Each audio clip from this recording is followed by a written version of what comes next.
Pour que la flamme ne s'éteigne pas, retrace le parcours de modèles politiques féminins et obéit à un agencement générationnel de l'engagement politique des femmes ivoiriennes. Grand Bassam, le pont de la victoire, c'est là que débuta véritablement les premiers pas de l'engagement politique des femmes à travers la marche héroïque des femmes déterminées à obtenir la libération des prisonniers politiques en décembre 1949. Ces héroïnes avaient pour nom Séri Koré, Anne-Marie Raji, Golik Baouzon, Moussokoro Kamara, Ndoli Amoin, Akayapré, Rebecca Kobrou et bien d'autres. Dans le sillage de ces pionnières, d'autres figures et non des moindres émergeront sur la scène politique. Mesdames Jeanne Gervais, Anoma Gladys et Hortense Akaangui faisaient ainsi leur entrée en tant que premières femmes au Parlement, et ce, à la 3e législature de la Première République. La première citée de ce trio de femmes parlementaires fut également la première femme ministre dans le gouvernement du président Félix Houphouët-Boigny à la condition féminine en 1976. La dernière, quant à elle, dirigera l'Association des femmes ivoiriennes AFI, un appendice du parti unique d'alors.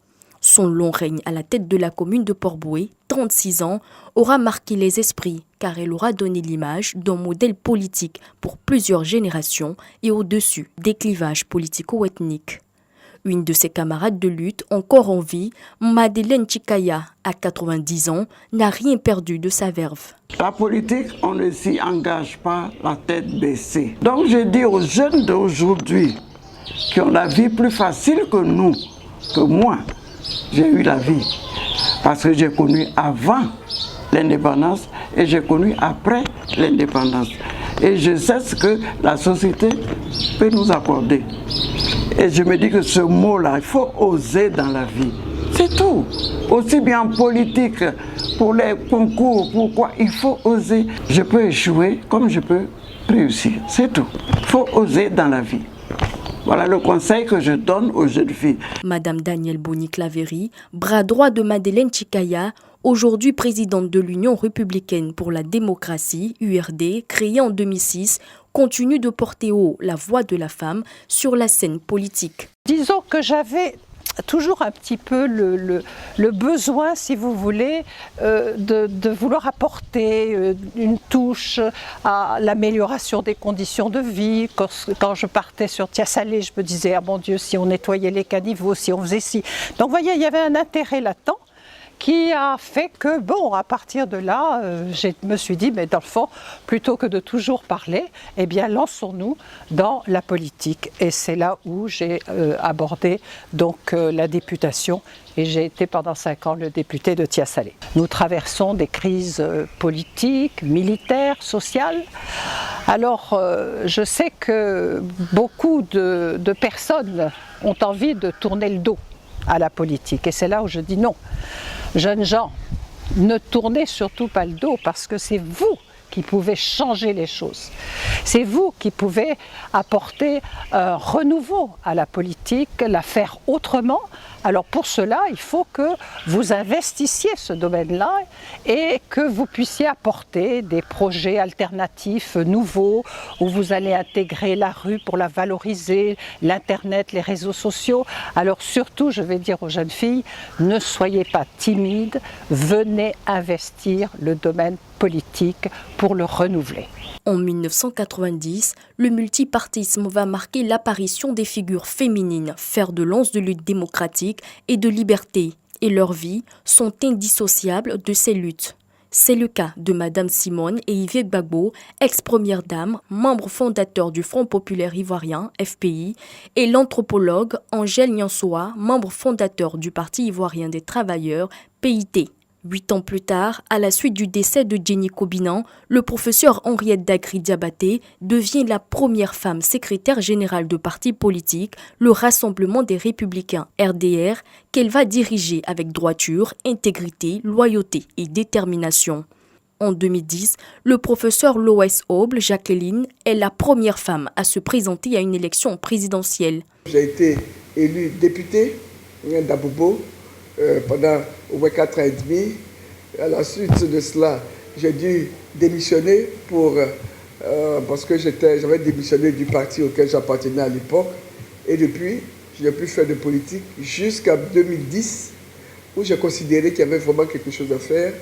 Et je me suis portée candidate aux élections présidentielles.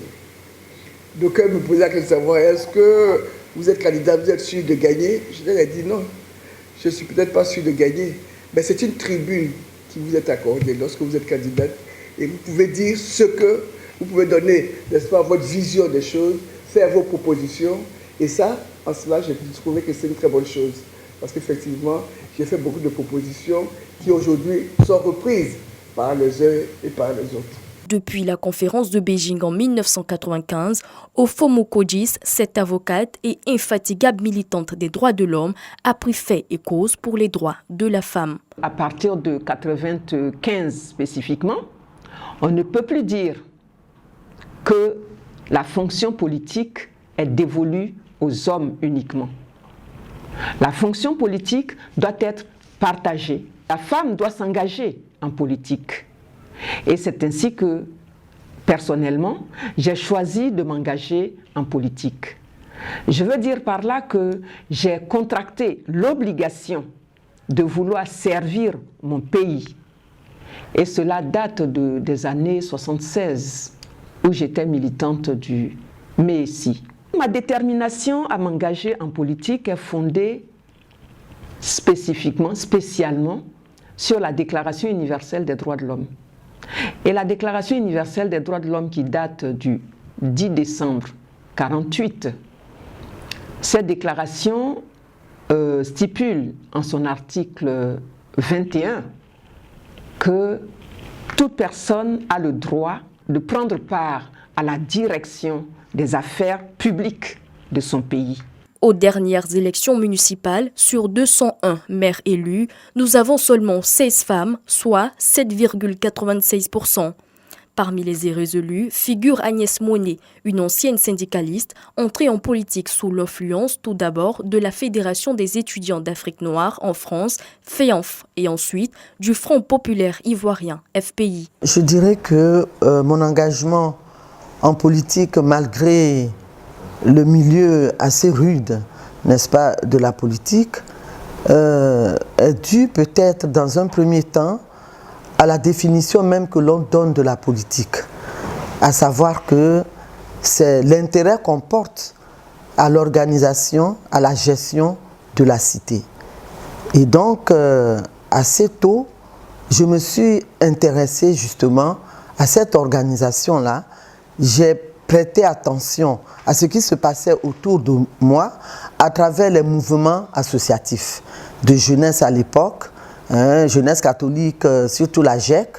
Et puis ensuite, quand je suis partie du pays, c'était les mouvements estudiantins en France. Nous avons, mon mari et moi, flirté avec l'UNESI, avec la FIANF. Puis, de retour au pays, ça a été donc les associations, disons les mouvements syndicaux. J'étais d'abord au CINESI, puis ensuite, quand j'ai été recrutée comme assistante à l'école normale supérieure, j'étais dans le bureau exécutif du CINARES, section école normale supérieure. Il y a eu aussi le militantisme au sein de la société civile. Je suis membre fondateur du MIFED, Mouvement international des femmes démocrates, voilà. Et puis, bon, donc, disons que c'est presque naturellement que je vais m'apprêter, une fois le multipartisme proclamé, que je vais donc aller en politique. En 1995, j'ai été candidate malheureuse, disons-le. Puis en 2001, je gagne les élections municipales. Et je deviens donc la première femme élue du pays acquis. Puis en 2013, je ne me suis pas représentée. En 2018, je me suis représentée à la mairie d'Agou. Malgré le contexte extrêmement difficile, j'ai gagné. La politique n'est pas exclusivement l'affaire des brillantes intellectuelles. Certaines femmes rurales se distinguent éloquemment par leur parcours. L'exemple de Madame Ekonon, députée de Tiasalé, est significatif à cet égard. En candidate indépendante, ça n'a pas été facile. Je n'ai pas été soutenue par un parti politique. Je suis partie de moi-même. Mais je vous dis que ça a été très, très, très difficile. Et il y avait 4 garçons et j'étais la seule femme. Mais des hauts diplômés, des médecins, des pharmaciens, des ingénieurs, des directeurs de société. Et regardez-moi, une pauvre ménagère, une simple ménagère, si je peux le dire, parmi ces hommes. Mais la ménagère que je suis, la femme au foyer que je suis, j'ai gagné. Parce que j'étais déterminée, parce que j'ai osé, parce que je voulais. Mais où avoir l'argent même pour battre la campagne? Mais quand les autres candidats vont, où ils déposent soit 100 000, moi je dépose 5 000. Je vendais du Nyamakougui, je vendais de l'eau, je vendais du bissap, des galettes. Et c'est cet argent que j'ai économisé pour pouvoir faire ma campagne. Je dis merci à mon époux parce qu'il m'a soutenu financièrement, moralement, physiquement. Je demande à mes sœurs, celles même qui n'ont pas fait les hautes études comme moi, n'attendez pas d'avoir la licence, n'attendez pas d'avoir le bac, n'attendez pas d'avoir votre doctorat avant de vous lancer dans la politique. Mettez-vous aussi dedans. La nouvelle génération, amenée par Yasmina Onyan, députée de Cocody, la secrétaire d'État chargée de l'autonomisation des femmes Miss Belmondo Dogo, Nasseneba Touré, maire d'Odiéné, et l'honorable Traoré Adjaratou, sont déterminés à briser le plafond de verre et à prendre de manière pleine et effective leur place en politique. Détermination qui sera en non point douté boostée par la loi favorisant la représentation de la femme dans les assemblées élues, laquelle loi requiert désormais un quota minimum de 30% de femmes dans les scrutins uninominaux ou de liste. Quand j'étais au lycée Houphouët-Boigny de Korogo, déjà au lycée, j'ai été membre très influente de MESI. Et ensuite, arrivé à l'université, j'ai été aussi membre de la JPDCI, le bureau de la JPDCI. Donc, nous avons milité pendant longtemps au sein de cette organisation et j'ai été beaucoup marquée à cette époque-là par une dame, Feu Akangui, qui fut un peu mon mentor, ma marraine. Maintenant que nous avons la loi, nous ne pouvons qu'espérer avoir meilleur, aller au 30%, atteindre les 30%, puisque la loi impose maintenant la représentation de la femme. Et c'est ce que je disais tantôt. Mais la loi va imposer. Si les femmes ne s'y intéressent pas, est-ce que les hommes vont attendre? On va dire, bon, tant qu'il n'y a pas de femmes, on ne va pas constituer les listes. Donc il faut que nous-mêmes, les femmes, nous ayons aussi le courage de l'engagement. Et c'est ce qui va faire bouger les lignes. C'est ce qui va faire qu'on va atteindre les 30% et pourquoi pas les 50%, puisque l'initiative de cette loi-là visait 50%. Mais il faut déjà que nous puissions nous donner les moyens, nous les femmes, d'y arriver. Mais tant que la loi mettra, même si la loi veut 50% des femmes, 60%, mais si aucune femme, les femmes ne s'intéressent pas, mais il n'y aura pas le taux voulu. Donc il faut que nous arrêtons, nous-mêmes les femmes, nous arrivons à nous encourager. Il faut créer les canaux de sensibilisation, de motivation de notre jeune génération, envoyer les femmes, encourager les femmes qui sont intéressées ou même s'intéresser, les emmener à s'intéresser à la politique. Il faut que nous apprenions à nous former. Il faut que nous nous formions. Parce que tant que nous ne nous formions pas, nous n'allons pas avoir le courage nécessaire ou bien sentir au fond de nous et à l'intérieur que nous sommes prêtes à affronter le terrain.